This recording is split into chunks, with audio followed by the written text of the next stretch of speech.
Okay, so we've finally got Bill's territory done.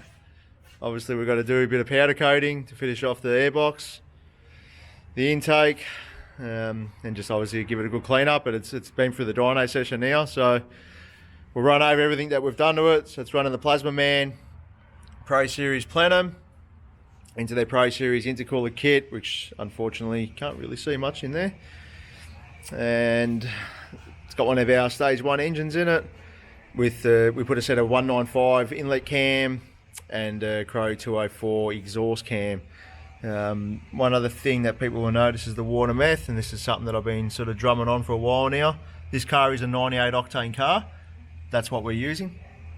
It's got a direct port Aquamist system in it, which Orlando from Cool Runnings supplies us with. They're a really good unit.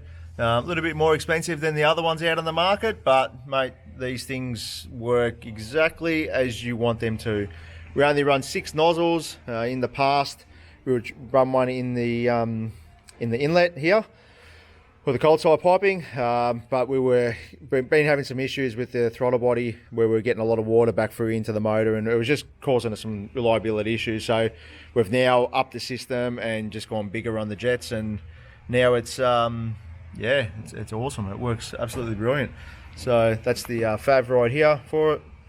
Try and get the camera in the zone.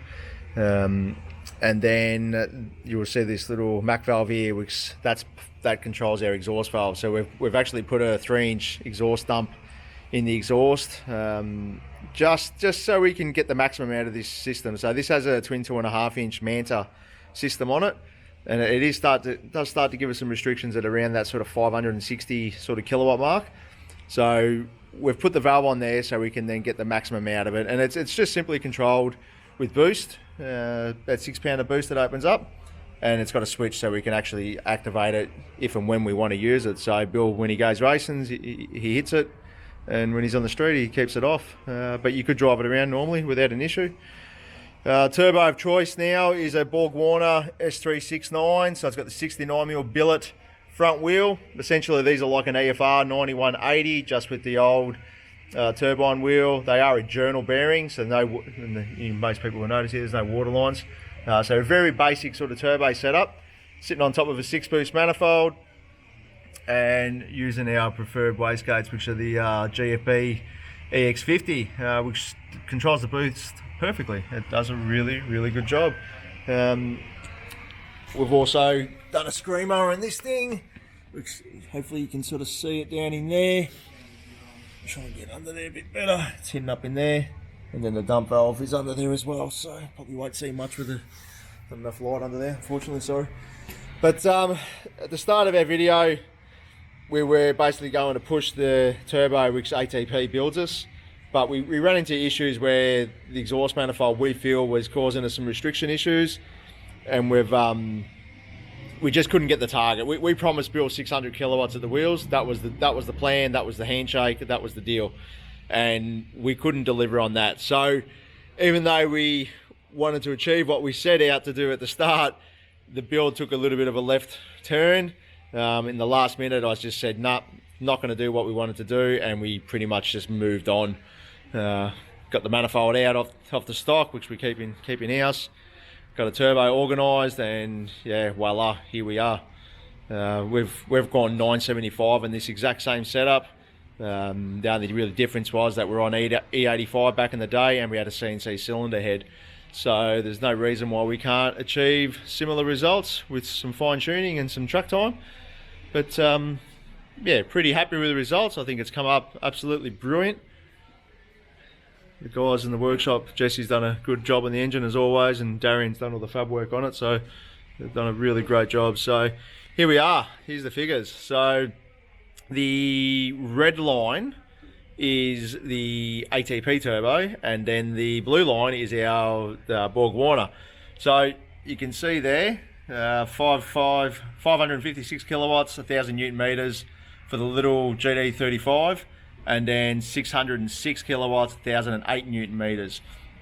So not a big difference in the top end, but the big thing is from sort of this point here onwards that the bigger turbo has the airflow capabilities, and it carries it. You know, where this tops out at sort of 5,500, the Borgie's running all the way to 7,000, which is fantastic for what we want to do with it. And Bill's going to roll race this, so couldn't be any better.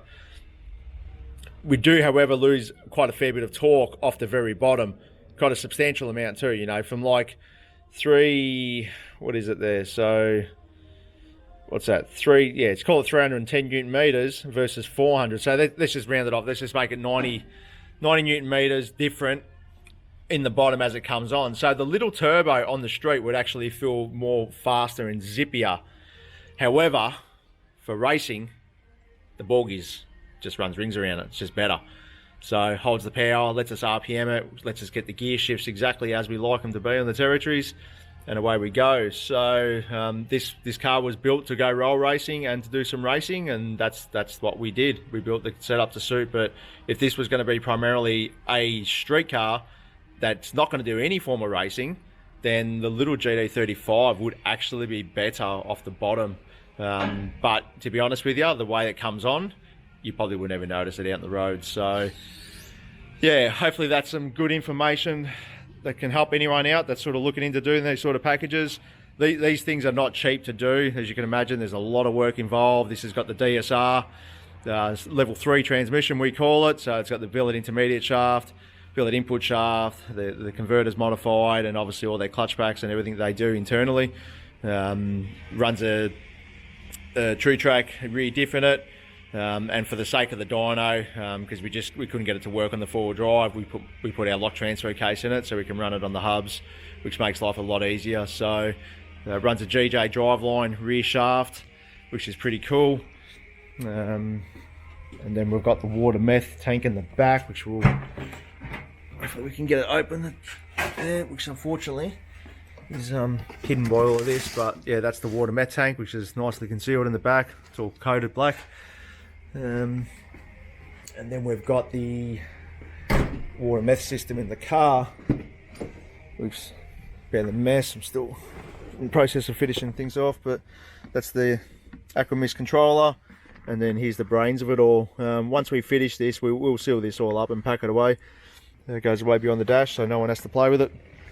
But that's Bill's Street Terror. He's going to love it. I can't wait till he takes delivery of it. He's going to have some undies ready, that's for sure.